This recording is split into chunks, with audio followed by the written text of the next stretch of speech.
नाज़रीन, काज़ी अमन मावा की ख़बर ॾींदा हलूं त काज़ी अमन भरिसां हवादारी नाल हादसो पेश आयो आहे।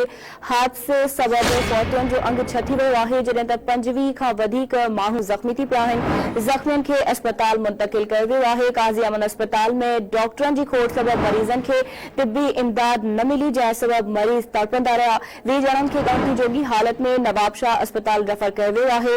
हादसे जो शिकार मुसाफ़िर कोच मानसेरा खां कराची वञी रही हुई।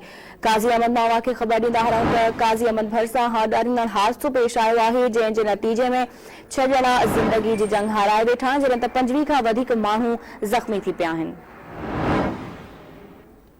ज़ख़्मियुनि खे अस्पताल मुंतक़िल कयो वियो। काज़ी अमन अस्पताल में डॉक्टरनि जी खोट सबबि मरीज़नि खे तिबी इमदाद न मिली सघी आहे।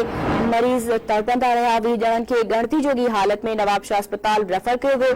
हादसे जो शिकार मुसाफ़िर कोच मानसेरा खां कराची वञी रही हुई।